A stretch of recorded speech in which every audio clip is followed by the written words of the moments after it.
Vamos falar da condição feminina, começando por você, Rodney. Vamos lá. Maravilha. Vamos 3 lá. minutos. A gente tem percebido cada vez mais na nossa sociedade mulheres que querem trabalhar, mulheres que querem ter a sua própria empresa, gerar a sua própria renda através do empreendedorismo.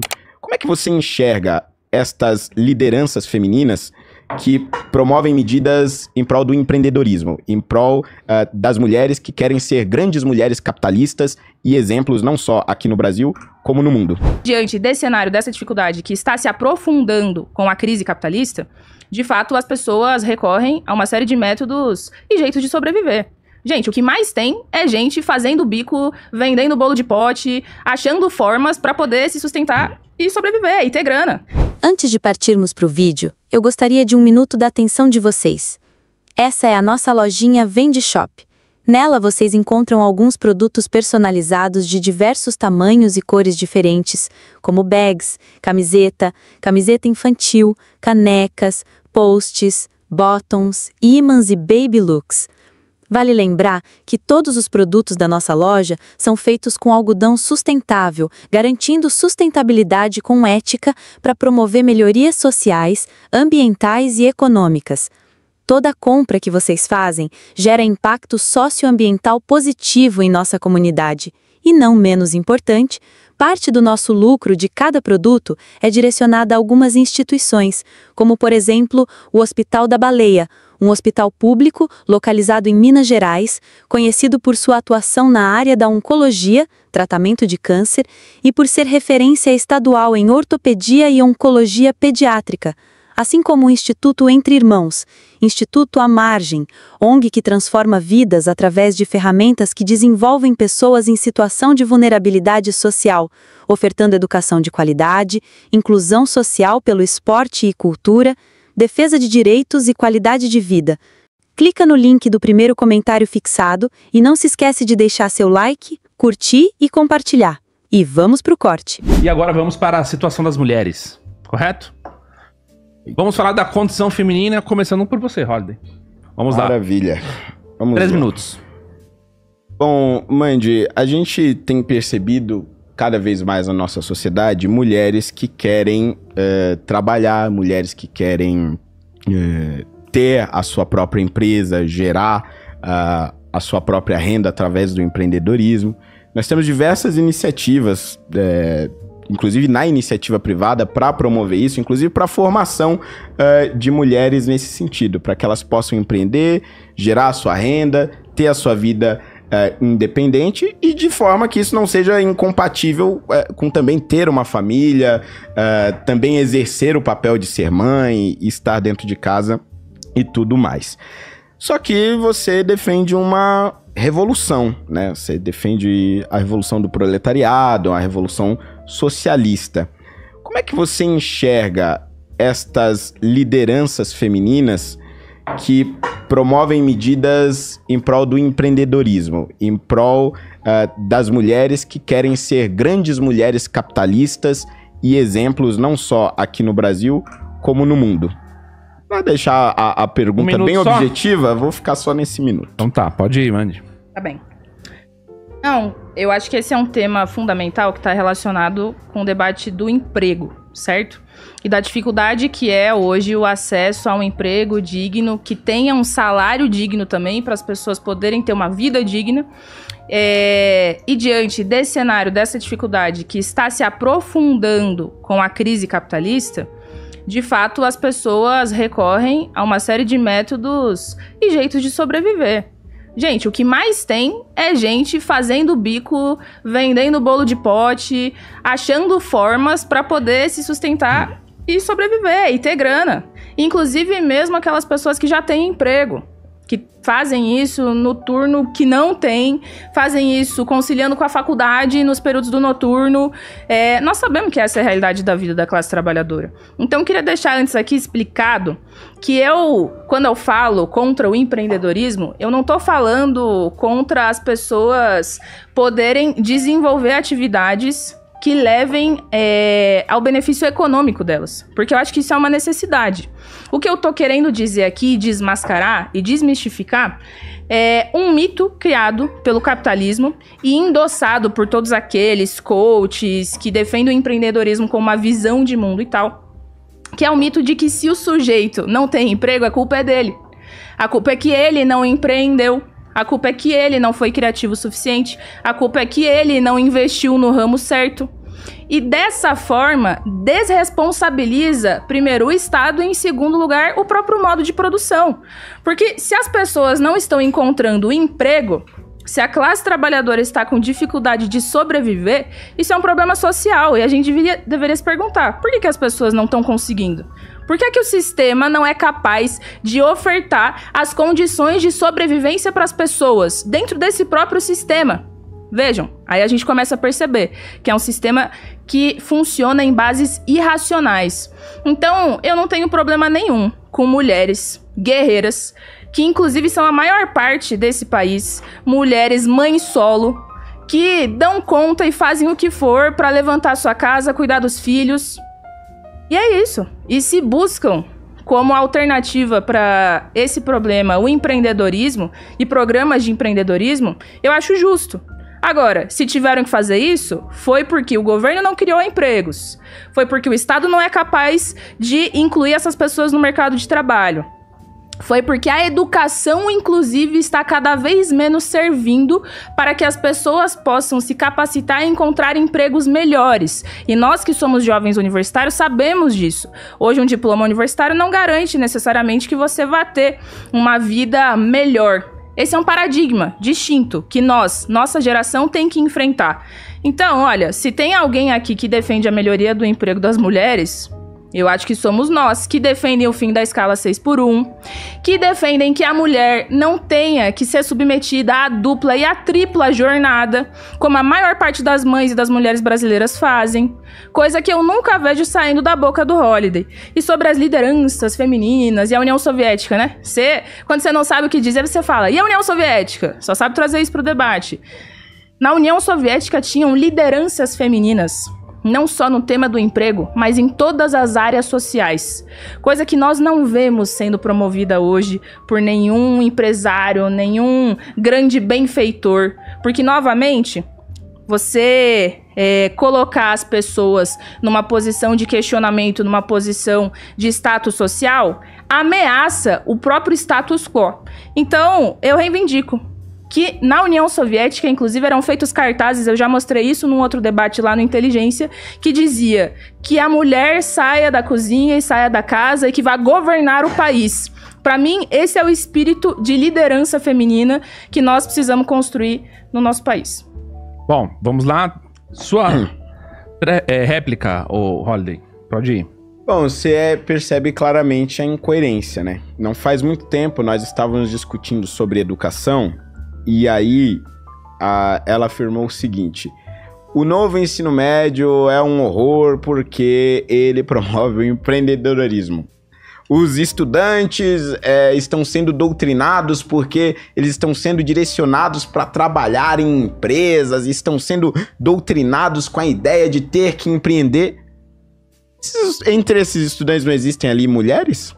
Não existem ali adolescentes que estão aprendendo sobre o capitalismo, sobre o empreendedorismo, se dedicando a já conseguir o seu primeiro emprego, a aprender como se monta uma empresa, como se administra uma empresa? Bom, ou a Amande, do começo do debate, está defendendo que realmente acredita contra o empreendedorismo, ou a Amande de agora está defendendo que acredita. As duas não podem defender a mesma coisa, simplesmente é impossível. E aí vem um ponto central do que eu queria trazer. É porque essas feministas, elas não defendem as mulheres de verdade. Defendem por uma questão de discurso, para tentar mostrar que a mulher é oprimida e tal, não sei o quê. Mas se é uma mulher de personalidade, que consegue criar uma grande empresa, por exemplo, uma mulher bilionária que se transforma em um exemplo a ser seguido por outras mulheres e que constrói o seu próprio caminho, aí não, ela não é exemplo. Se ela é uma mulher que segue pelo caminho da política, mas não pelo caminho da esquerda. Um caminho conservador, o caminho de defesa da família, o caminho de defesa do capitalismo, do liberalismo econômico, não, aí não serve. Porque, por exemplo, Margaret Thatcher nunca é citada por elas. E governou a Inglaterra por mais de década. É uma figura histórica independentemente da visão que se tenha sobre o governo dela. E foi uma das maiores defensoras do capitalismo como uma forma de se superar as dificuldades da sociedade inglesa. Só que não interessa ao discurso feminista atual. Não interessa ao discurso da revolução do proletariado. E aí quando ela é confrontada, não, mas peraí. Mas e a mulher que quer montar o seu próprio negócio? E a mulher que quer investir? E a mulher que tem o desejo de ser capitalista mesmo? Virar milionária, bilionária, ter uma empresa gigante? Peraí, veja bem, como é que é? É um discurso absolutamente hipócrita. Assim como o movimento negro não se importa com os negros, assim como o movimento LGBT não se importa com os LGBTs, o movimento feminista não se importa com as mulheres. Só se importa com o seu discurso de divisão, de ódio de nós contra eles. Bom, vamos lá. Pode ir, Mandy. Gente, veja, quando eu falo de empreendedorismo, não tô condenando que as pessoas busquem meios para se virar. Empreendedorismo para mim é igual a trabalho precário. Empreendedorismo para mim é igual a Estado e governos se desresponsabilizando e jogando a culpa da falta de emprego na gente. Todos esses discursos ideológicos, Pink Money, favela venceu, empreendedorismo, etc. Tudo isso serve e existe para mascarar que eles estão jogando o fracasso pra gente. Eles estão jogando o fracasso em cima de nós. Se você não foi bom o suficiente, se você não encontrou a ideia iluminada, se você não foi capaz de captar recursos para começar o seu negócio, a culpa da falta de emprego é sua. E não da escola que está caindo aos pedaços. E não promove capacitação profissional. E com o novo ensino médio, inclusive, vai ficar pior. Porque transforma o estudante pobre trabalhador num explorado já desde dentro da escola. Porque é isso, vai ser estágio não remunerado. A carga horária dos alunos vai ser contemplada com estágio não remunerado. Vai ser um trabalhador explorado desde dentro da escola. Não se resolve dessa maneira. Agora, eu queria dizer o seguinte. Você citou as mulheres capitalistas.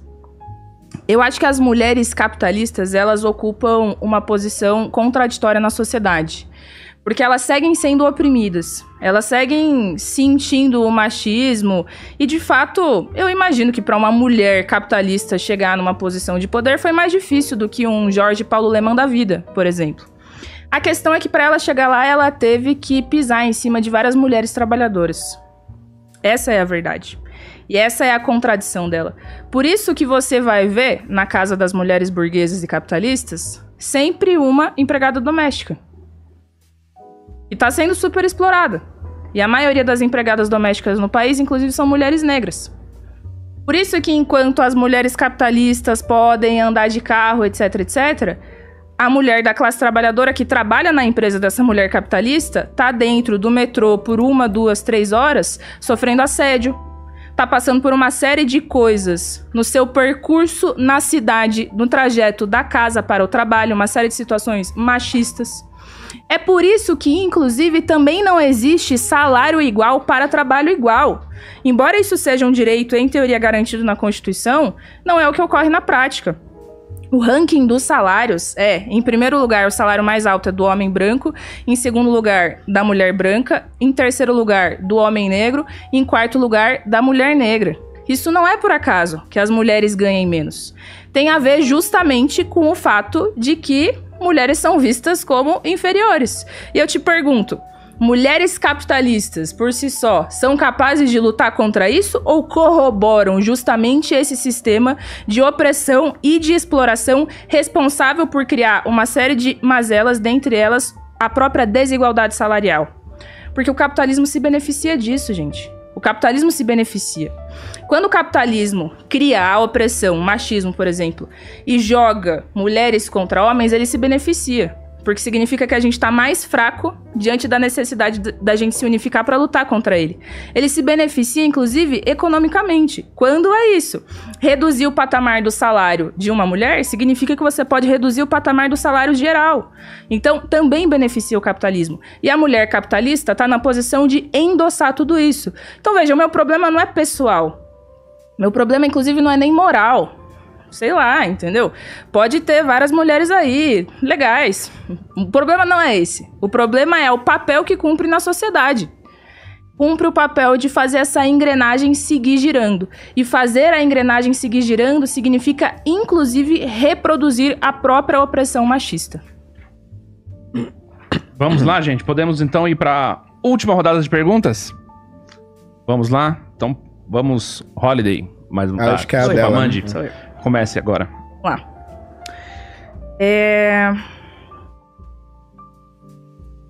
Não, eu pensei, são vários temas que daria pra gente debater sobre essa temática, mas eu pensei em um que junta alguns dos temas que a gente debateu ao longo de hoje. Durante a ditadura militar, foi comprovado que se implementou uma política de esterilização em massa de mulheres indígenas, mulheres negras e mulheres pobres, através de uma ONG, uma espécie de ONG chamada BENFAM, que é pelo bem-estar da família. Foi uma das primeiras empresas de planejamento familiar.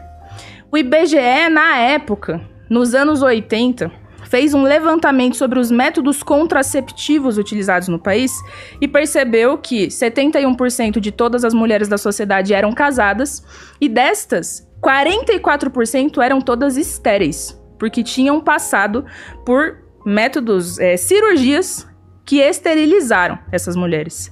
E a maior incidência desse percentual de esterilização foi no Maranhão, que na época era o estado mais negro do nosso país. Agora, a ditadura militar tinha relação com este programa, esta ONG chamada BENFAM. Porque a ditadura militar implementou este programa de controle familiar e, inclusive, ofereceu incentivos para que fosse implementado nos municípios e a nível federal. Isso é comprovado. Eu quero saber de você, Holiday. Eu acho engraçado que você condena a ditadura, mas eu nunca vi você falar sobre esse aspecto da ditadura, que condenou, em especial, as mulheres pobres, negras, indígenas e trabalhadoras a uma situação de esterilidade. Vamos lá. Holiday, pode ir. 5 minutos. Eu acho realmente inacreditável que uma feminista abortista tenha coragem de falar aqui de um programa, um suposto programa de esterilização de pobres. Vocês defendem abertamente matar crianças pobres. Quando vocês defendem um aborto, é disso que nós estamos falando. Vocês dizem, a mulher tem o direito de abortar, porque se ela não tiver condições... Epa! De quem nós estamos falando aqui? Quem é a mulher que vocês querem que aborte? A que tá na periferia. A que tem filhos negros. Não, esta mulher, ela tem que ter acesso ao aborto, ela tem que ter consciência do aborto, ela tem que ter, muitas vezes, o incentivo ao aborto, que ela não vai ter condições de criar aquela criança, ela não vai ter condições de dar um futuro melhor para ela. É isso que vocês defendem, e não é durante o regime militar, não, é hoje, é agora, no dia de hoje, é no Brasil, é nos Estados Unidos, é na Europa, é em toda a América do Sul. Vocês defendem matar crianças pobres. E as consequências para a mulher depois do aborto? Ah, que se dane. Aí o feminismo não se importa. Nós estamos falando aqui, ó, de 34% das mulheres, isso dados de 2013, que após praticarem o aborto entram em depressão. 44% entram em quadro de ansiedade. 18% com sintomas de estresse pós-traumático. Mas não, o aborto é a melhor solução para que nós resolvamos o problema das mulheres no Brasil. Pelo amor de Deus, você tentar falar aqui de esterilização chega a ser uma ofensa à inteligência de quem está nos assistindo. E é preciso que se diga com todas as palavras, porque muitas vezes a pessoa fica, ah não, mas abortar é matar? Veja bem, nós estamos falando de uma vida, gente. É óbvio que a vida da mulher importa, é óbvio que nós precisamos nos preocupar com a vida da mãe. Mas o que essas pessoas estão dizendo é que a mulher pobre tem que matar o seu filho porque o capitalismo lhe impõe uma realidade que não lhe permite criar. E ai de quem tentar apresentar alternativas. Eu apresentei um projeto aqui que oferecia às mulheres conscientização sobre alternativas ao aborto, por exemplo, para que pudessem adotar os seus filhos, para que pudessem passar por um processo de atendimento psicossocial antes da prática do aborto, para que pudessem entender o que significava de fato o aborto e as consequências não somente para a criança, mas para ela também. Para que ela entendesse que existe um outro mundo além deste mundo da morte. E existem diversas instituições, como a instituição Guadalupe em São José dos Campos, que acolhem mulheres que desistem de abortar e mostram para ela esses caminhos. Mas a militância feminista não. A militância feminista insiste em querer matar crianças. E aí tenta aqui falar de esterilização durante o regime militar. Ah, tenha santa paciência. Pronto, vamos lá. Mandy, pode ir. Podem ver que o Holiday tá sem resposta, né? Ele respondeu uma coisa que não tem nada a ver com a minha pergunta. Tem nada a ver com a minha pergunta. Aborto não é esterilização. São coisas diferentes. Porque, inclusive, cirurgias e métodos contraceptivos que levam uma mulher a ficar estéril fazem com que a mulher não possa escolher exatamente, né? Se ela vai engravidar dali em diante ou não. Ela simplesmente teve essa possibilidade eliminada. O aborto é uma questão de escolha. Agora, o que eu acho engraçado é que enche a boca pra falar de aborto, União Soviética, Lula, PT, um monte de coisa, e fala que a gente que defende métodos e práticas nazistas, etc., mas são vocês que exaltam a ditadura militar, e foram vocês que, na ditadura militar, estavam contra que as mulheres, em especial negras, indígenas e pobres, pudessem ter filhos. Eu pergunto a você que está assistindo, se isso aqui não é uma metodologia das mais nojentas de darwinismo social, que quer impedir a reprodução de todo um setor da sociedade. Foi isso que a ditadura militar fez. Foi isso que fez com as mulheres pobres da classe trabalhadora. Foi isso. Impediu um setor da sociedade de poder se reproduzir. 44% de todas as mulheres eram estéreis, em especial no Maranhão, o estado mais negro. Sobre isso, Holiday não sabe falar nada. Não sabe falar nada. Vamos lá? Holiday, sua vez. Bom, pra deixar claro, tá, gente? Se este fato é real, eu não sei. Eu realmente não conheço essa história. É só você pesquisar. Mas, não, vou pesquisar. Mas se é real, óbvio que eu sou contra. Não existe uma defesa nesse sentido. Eu nem conheço alguém que consiga defender isso. Até porque realmente é um absurdo. Mas o meu ponto essa é uma discussão sobre um suposto fato histórico. Não é um eu suposto, estou falando um fato histórico. Da realidade. Que você a não realidade sabe de não hoje. É suposto. É só que você eu não sabe. sei, eu vou pesquisar. Agora, a questão é a realidade de hoje. A realidade de hoje é o que vocês defendem. Se a ditadura defendeu a esterilização de mulheres no passado, perfeito, vamos condenar. Ótimo, um fato histórico terrível, não queremos que repita. Mas o que nós precisamos acabar hoje é com a militância pró-morte de vocês. O que nós precisamos acabar hoje é com a morte de crianças inocentes, que nada tem a ver com disputa ideológica, que nem sabem quais são as ideologias que existem no mundo, que sequer conheceram o mundo e que vocês querem matar antes de terem assumido a vida. É disso que eu tô falando. O meu ponto independentemente das discussões sobre o que aconteceu no passado, o que acontece hoje, o que a militância de vocês defende hoje é absolutamente grotesco e igualmente repudiável. Porque nós estamos falando de pessoas inocentes que não têm como se defender e estão tendo o seu direito de viver tiradas simplesmente por uma questão ideológica. A ideologia está se sobrepondo à vida. Isso é absolutamente repugnante e era isso que eu estava me referindo.